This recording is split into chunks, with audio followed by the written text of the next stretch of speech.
देश में लोकसभा चुनाव शुरू हो चुका है। पहले चरण का मतदान बिहार, यूपी, बंगाल सहित 102 सीटों में हो चुका है।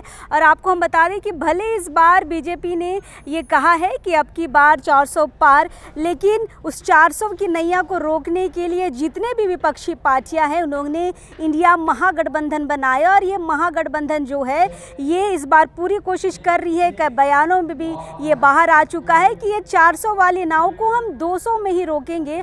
और 200 में रोकने के लिए ये जगह जगह राज्य में जाकर बड़ा महासम्मेलन कर रही है, महारैली कर रही है। फिलहाल बिहार, दिल्ली और मुंबई के बाद अब यह महारैली जो है इंडिया महागठबंधन की या झारखंड में कल यानी कि 21 अप्रैल को धुरवा स्थित प्रभात तारा मैदान में करने जा रही है। अभी हम प्रभात तारा मैदान में ही है। हम बस ये देखने आए हैं कि कल की रैली की क्या क्या तैयारियां यहाँ पर हो चुकी है। फिलहाल मेरे पीछे आप देख सकते हैं कि यहाँ पे 3 बड़े बड़े मंच बने हुए हैं। और इस 3 बड़े मंच में बीच का जो मंच आपको दिख रहा होगा, इसी में कल्पना सोरेन, राहुल गांधी और कांग्रेस के जो अध्यक्ष है मल्लिकार्जुन अखिलेश होंगे, उसके बाद तेजस्वी होंगे। बहुत बड़े बड़े चेहरे यहाँ पे कल आपको इस बड़े स्टेज पे देखने के लिए मिल जाएंगे। और ये दो जो आपको अगल बगल जो 2 स्टेज आपको दिख रहे हैं, यहाँ पे महागठबंधन के और नेता बैठेंगे। देखिए यहाँ पर जैसे हमने कहा कि हम आपको तैयारियां दिखाने आए हैं। यहाँ पे लगभग 50-60 रेजा कुली आपको दिख जाएंगे, जो बहुत ही मेहनत के साथ यहाँ पर कल के कार्यक्रम को पूरा करने के लिए यहाँ पर काम कर रहे हैं। आपको बता दें कि लगभग 60 से 70 हज़ार कैपेसिटी का यहाँ पर ये टेंट लगाया हुआ है। छायादार टेंट है, चूँकि हम पहले भी बता चुके हैं कि 21 तारीख का जो तापमान होगा वो 40 डिग्री उससे पार भी कर सकता है। और इसलिए यहाँ पे छायादार टेंट बनाया गया। आप देख सकते हैं यहाँ पर, गोविंद थोड़ा दिखाइएगा। ये छायादार टेंट है और कैपेसिटी लगभग 60 से 70 हज़ार की है, जो इस टेंट के नीचे छाया में बैठेगी। फिलहाल हम कयास ये लगा सकते हैं कि बाकी जो भीड़ होगी वो इस टेंट की अगल बगल ज़रूर होगी, यानी कि लाखों लोगों के आने की संभावना है। जेएमएम ने ये पूरी तरीके से कह दिया है कि कल भारी संख्या में आदिवासी संगठन इस टेंट में आएंगे, इस रैली में आएंगे और अपने मुद्दों पर चर्चा करेंगे।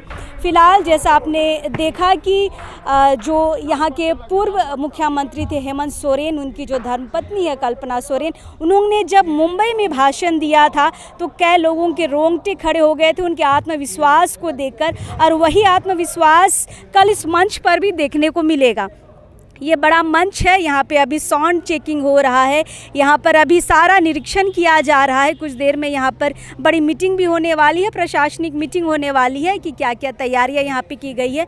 ये 3 बड़े स्टेज लगाए गए हैं, लेकिन बीच का जो स्टेज आप देख रहे हैं ये जो मुख्य चेहरे होंगे उनके लिए बड़ा स्टेज है। अगल बगल के जो स्टेज है उनको अलग अलग लोगों के रूप में, यानी कि महागठबंधन के और दूसरे चेहरों के रूप में आप देख सकते हैं। जैसे हमने कहा कि यहाँ पर छायादार टेंट लगाया गया और लगभग जैसे हमने यहाँ के ठेकेदारों से बातचीत की, इनका कहना है कि लगभग 70 से 80 जो लोग हैं इस छायादार टेंट के नीचे बैठ सकते हैं। अब देखिए यहाँ पर किस तरह से बैरिकेटिंग की गई है, किसी भी तरह का यहाँ पे दौड़ भाग या भीड़ भाड़ में लोगों को परेशानी ना हो, इसके लिए यहाँ पे बैरिकेटिंग की गई है।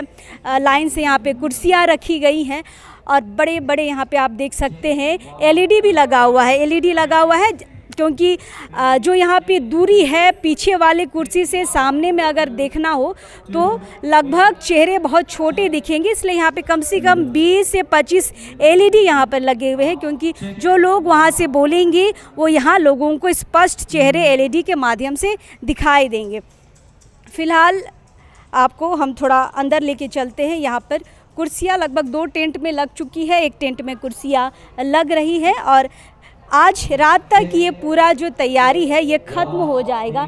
जैसे हमने कहा कि यहाँ पे अभी साउंड की चेकिंग हो रही है, एलईडी की चेकिंग हो रही है। देखिए ये एलईडी यहाँ पे रेड है, यहाँ पे अभी चेकिंग किया जा रहा है कि कौन एलईडी काम कर रहा है, कौन काम नहीं कर रहा है, क्योंकि यहाँ पर जो बैठेंगे लोग उनको जो स्टेज है वहाँ से जो बड़े चेहरे होंगे वो बहुत छोटे दिखेंगे या नहीं के बराबर दिखेंगे, तो लोग यहाँ पे आसानी से एलईडी के माध्यम से उन बड़े चेहरों को देख सकते हैं, समझ सकते हैं।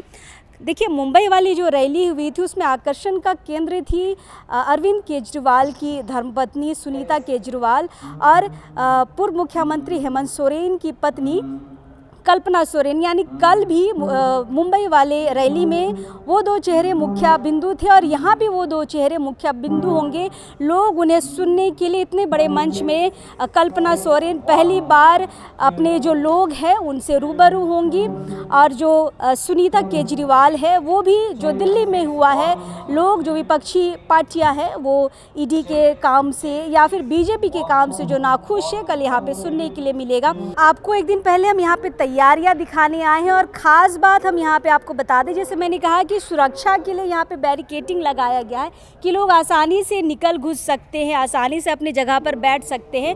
लेकिन ख़ास बात यह है कि यहाँ पे सीआईडी स्क्वाड डॉग भी यहाँ पर आ चुका है, जो यहाँ पे निरीक्षण कर रहा है कि कोई किसी तरह की अप्रिय घटना ना हो। सुरक्षा की दृष्टि से लोग यहाँ पर चौकस तो है, कल पुलिस प्रशासन भी भारी संख्या में रहेगी, लेकिन स्क्वाड डॉग के माध्यम से यहाँ पर जो भी यहाँ पे प्रबंध किए गए हैं, किसी तरह की अप्रिय घटना ना हो, इस तरह की सुरक्षा का पूरा इंतज़ाम किया गया है। 2-4 स्क्वाड डॉग आए हैं जो यहाँ पे निरीक्षण कर रहे हैं कि किसी भी तरह का कोई यहाँ पे असुरक्षा ना हो, लोगों को परेशानी ना हो, क्योंकि भारी संख्या में भीड़ आने वाली है। कई बार रैलियों में हम देखते हैं कि कुछ तरह का अप्रिय घटना हो जाता है, तो शायद जो इंसान की नज़र से छूट जाए वो स्क्वाड डॉग की नज़र से ना छूटे, इसलिए सारे सुरक्षा के पुख्ता इंतजाम इस रैली में एक दिन पहले हमें देखने को मिल रहे हैं। लगभग तैयारियां भी कंप्लीट हो गई हैं, टेंट लग चुके हैं, कुर्सी लग चुका है, साउंड चेक हो रहा है, एलईडी चेकिंग हो रहा है, मतलब 90% काम यहाँ पर हो चुका है। कल लोग यहाँ 11 बजे से आना शुरू हो जाएंगे, दोपहर में ये कार्यक्रम शुरू होगा। अब देखना ये होगा कि क्या ये 400 वाली नाव को इंडिया महागठबंधन रोक पाएगी, क्योंकि राहुल गांधी कई बड़े मंचों से ये कह रहे हैं कि 200 से ज़्यादा तो जाएंगे नहीं बीजेपी वाले। तो देखना ये होगा कि ये जो बड़ी बड़ी रैलियाँ इन राज्यों में की जा रही है, अलग अलग राज्यों में की जा रही है, उनके क्या परिणाम निकल के आएंगे। क्या 400 पार कर पाएगी बीजेपी या फिर 200 में ही सिमट के रह जाएगी। खैर, ये तो जनता पे डिपेंड है, जनता ही सरकार बनाती है, जनता ही सरकार गिराती है। हमने शुरू में बताया कि पहले चरण का चुनाव हो चुका है, मतदान हो चुका है। अब ये तो 4 जून को ही पता चलेगा कि सत्ता किसकी बनेगी, लेकिन तैयारियां और जो लड़ाई यहाँ पर दिख रही है, यानी कि इंडिया महागठबंधन और बीजेपी दोनों की कड़ी टक्कर दिख रही है।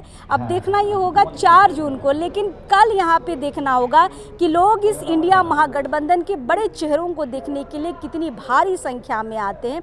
फिलहाल तैयारियां पूरी है, अब कल का इंतज़ार रहेगा, लोगों के आने का इंतज़ार रहेगा, लोगों के मुद्दों का इंतज़ार रहेगा। फिलहाल अभी लेते हैं अलविदा, लेकिन अभी इस वक्त के लिए जोहार रहेगा।